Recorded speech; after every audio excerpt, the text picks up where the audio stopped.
నేను విజిలెన్స్‌లో తర్వాత anti corruption దీంట్లో ఆఫీసర్‌గా పనిచేసినప్పుడు అక్కడ అనేక అవకతవకల మీద రిపోర్ట్‌లు పెడితే దాన్ని నా మీదకే పెట్టి నా దగ్గర పనిచేసే ఒకతన్ని లంచం తీసుకున్నాడని చెప్పి, అతను నా కోసమే లంచం తీసుకున్నాడని చెప్పి నన్ను కరప్షన్‌లో ఇరికించడానికి ట్రై చేశారు. ఇలాగా నన్ను మానసికంగా, తర్వాత ఆర్థికంగా, సామాజికంగా అనేక అవమానాలకు గురి చేస్తున్నారు. దీన్ని తట్టుకొని పోరాడుతూ వస్తూనే ఉన్నాను. నా భార్య సపోర్ట్ నాకుంది. నాకంటే నా భార్య ధైర్యవంతురాలు. ఆమె సపోర్ట్ ఉంది. అయినా కూడా నన్ను వేధింపులకు గురి చేస్తుంటే నేను సుదీర్ఘకాలం అంటే 2020 నుంచి 5 ఏళ్లుగా నేను భరిస్తున్నాను. నా వల్ల కాలేదింకా. నేను భరించలేకపోతున్నాను. దీన్ని తట్టుకొని నేను జాబ్ చేయలేకపోతున్నాను. నా జూనియర్స్ ముందు నన్ను అవమానకరంగా మాట్లాడుతున్నారు. రోజు నేను నరకాన్ని అనుభవిస్తున్నాను. అందుకని ఈ 10 మందే నా కారణము. ఇప్పటికైనా వ్యవస్థ మారాలి. దళిత అధికారులను కులం పేరుతో వేధించడం ఆపండి అనేది ఆయన ప్రధానంగా చాలా ఆవేదనతో, బాధతో రాసుకున్న లెటరు. దాంతోపాటు భార్యకు కూడా నువ్వు ధైర్యవంతురాలివి, నాలాగా నువ్వు బలహీనురాలివి కాదు. నన్ను క్షమించు. నేను బతకలేక వెళ్ళిపోతున్నాను.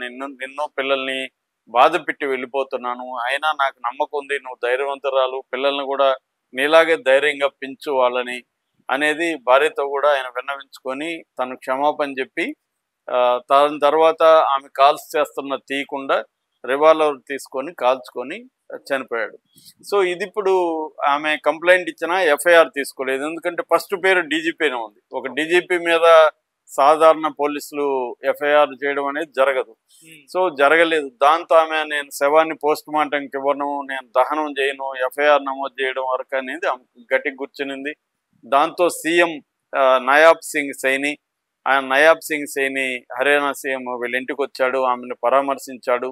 సో ముందుగా గవర్నమెంట్ కొన్ని చర్యలు తీసుకునింది. అందులో ఏంటంటే డీజీపీని లీవ్లో పొమ్మనింది. ఎందుకంటే డీజీపీ అధికారంలో ఉంటే ఆయన మీద ఎఫ్ఐఆర్ నమోదు చేసి చేయడం కష్టమని. సో ఎఫ్ఐఆర్ అయితే నమోదు చేశారు. అట్లాగే ఎంక్వైరీ కూడా స్టార్ట్ చేశారు. ఈ లెటర్ని ఫోరెన్సిక్ సైన్స్ ల్యాబ్కి పంపించారు. అది ఆయన రైటింగా కాదా ఇవన్నీ తేలాల్సి ఉంది. అట్లాగే ఆయన ఎవరెవరి మీద అయితే పెట్టారో వాళ్ళందరి మీద ఒకటి అబెట్టింగ్ సూసైడ్ ఈమె కంప్లైంట్లో అది రాసింది. అంటే case 2 SC ST atrocities case. ఈ రెండుతో పాటు మిగతా అంటే డిపార్ట్మెంటల్ ఎంక్వైరీ కూడా దాని మీద స్టార్ట్ అయింది. ఎందుకంటే మామూలుగా పోలీసులకి డిపార్ట్మెంటల్ ఎంక్వైరీ కూడా ఉంటుందన్నమాట. సో ఎనీ గవర్నమెంట్ దీంట్లో జరిగినప్పుడు డిపార్ట్మెంటల్ ఎంక్వైరీ కి ఆదేశిస్తారు. అది ఇక్కడ ఆదేశించారు. సో ఓవరాల్గా దీనివల్ల ఏమైందంటే ఇప్పుడు చర్చ మొదలైంది. అంటే దళిత అధికారుల మీద కావచ్చు, ఉద్యోగస్తుల మీద కావచ్చు ఒక చిన్న చూపు ఉంటుంది అప్పర్ కాస్ట్ అధికారులకి. ఎందుకంటే వీడు అర్హుడు కాదు ఈ పోస్ట్కి, రిజర్వేషన్ వల్ల ఇక్కడికి వచ్చాడు, నేను మెరిట్ వల్ల వచ్చాను అన్న ఇది వాళ్ళల్లో నరాన ఉండడంతో ఎక్కడ వీలైనప్పుడు అక్కడ నువ్వు రిజర్వేషన్ కాస్ట్ అని, నువ్వు దేవుడి బిడ్డని, ఇంకోటి అని కామెంట్లు చేయడం, వాళ్ళని వీలైన చోట అవమానించడం ఇది జరుగుతూనే ఉంది. అంబేద్కర్ ఎంతో కష్టపడి రిజర్వేషన్లు తీసుకొచ్చి రిజర్వేషన్ వల్ల నిజంగా కూడా దళితులు చాలామంది అనేక పోస్టులకి ఐఏఎస్లు ఐపీఎస్లు కాగలిగారు. కానీ ఇలాగా వాళ్ళ మీద నిరంతరం ప్రెజర్తో వాళ్ళు బతకాలని పరిస్థితి, ఈయన ప్రెజర్ని తట్టుకోలేకపోయాడు అనేది మనకు అర్థమవుతుంది. అయితే ఈయన మీద కూడా విమర్శలు వస్తున్నాయి. ఎంతో కష్టపడి ఒక ఐఏఎస్ స్థాయికి వచ్చి 25 ఏళ్ళు సర్వీస్లో ఉండడం అంటే మాటలు కాదు. అట్లాంటిది మీరు ఎలాగూ చనిపోతాం అనుకున్నప్పుడు తెగించి మీరు పోరాడు ఉంటే మాకందరికి ఇన్స్పైర్గా ఉండేది కదా. ఇప్పుడు మీరు చనిపోవడం వల్ల లక్షలాది మంది, కోట్లాది మంది దళితులకి ఒక నిరాశ నిస్పృహలోకి దారితీసే పరిస్థితి ఉంది అని చెప్పి ప్రవీణ్ కుమార్ లాంటి వాళ్ళు కూడా పోస్టులు పెడుతున్నారు. అది వాస్తవమే. కానీ ఆయన చనిపోవడం అనేది ఖచ్చితంగా ఒక నెగిటివ్ ఇంపాక్ట్ దళితుల మీద, దళిత అధికారుల మీద పడుతుంది. వాళ్ళు నిరాశలోకి వెళ్ళిపోతారు అనేది వాస్తవమే. కానీ ఆయన్ని మనం అర్థం చేసుకున్నప్పుడు ఆయన 25 ఏళ్ళుగా చేస్తున్నప్పుడు దీన్ని 5 ఏళ్ళుగా ఇంటెన్సిఫై అయింది. 5 ఏళ్ళుగా ఆయన భరిస్తున్నాడు. అనేక మందికి ఆయన చెప్పుకున్నాడు. కానీ ఆయన సమస్యలు ఎవరు పరిష్కరించలేకపోయారు. అందుకనే ఆయన మానసిక క్షోభకు గురయ్యాడు, డిప్రెషన్కి లోబోయాడు. దానికి సంబంధించి ఆయన మెడికల్ ట్రీట్మెంట్ కానీ సైకాలజిస్టుల దగ్గర పోవడం కానీ చేయలేకపోయిన పరిస్థితి ఉంది.